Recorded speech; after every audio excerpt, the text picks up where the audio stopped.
So the eukaryotic organelle that we were decided to present on was lysosomes, and this is by Erica Dasser. The lysosomes. You will find organelles like these in nearly every animal-like eukaryotic cell. Lysosomes hold enzymes created by the cell, and the purpose is to digest macromolecules. So the discovery of lysosomes. The person who discovered lysosomes is Christian Deduve, and this was around 1949 to 1955. This is because him and his team of scientists were studying on how insulin acted on liver cells, and after years of researching, they found a separate thing that they didn't know what it was, and what they decided was that it was a separate organelle, and they called it the lysosome. And what it turns out is actually this is just how it relates. The lysosomes digest liver, and the liver renews itself every week. So these are some electron images of lysosomes. So on the left picture, you've got all the white stuff is basically the lysosomes. Yeah. And then in this image, you have an even more zoomed in picture of a lysosome right here, and coming to release its enzymes in a macromolecule, so it could break it down and help the cell. How lysosomes are made.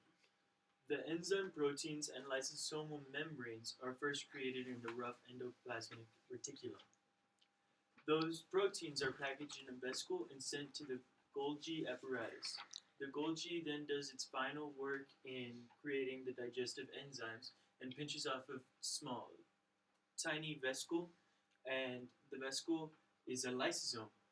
From there, lysosomes float in the cytoplasm until they are needed and could be used to help the cell. Can you go back? Can you point out this things that you call the vesicle on this little image? But what are vesicles? Just point out one. The ball.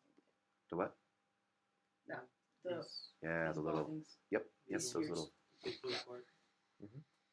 And so what is lysosome job? Lysosomes are the little digestion and waste removal organelles. There are other organelles that help in, but lysosomes are the main kind of organelle in it.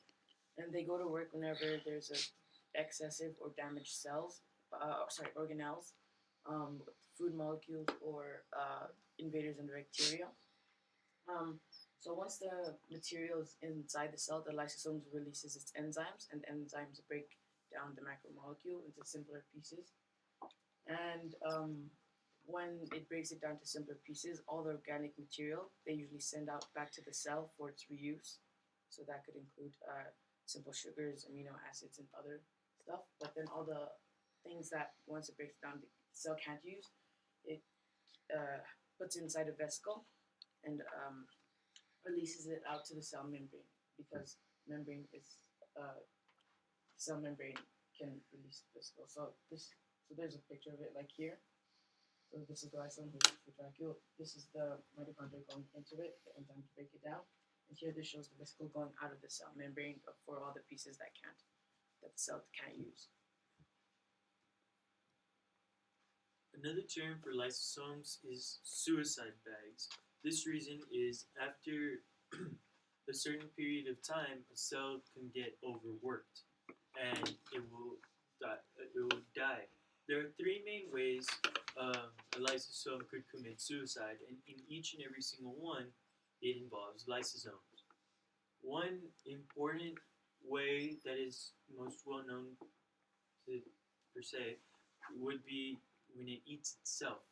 So the enzymes are released and it just cell deteriorates from the inside. So here are some examples of lysosomes. So one most common is the lysosome in the macrophage, or the white blood cell.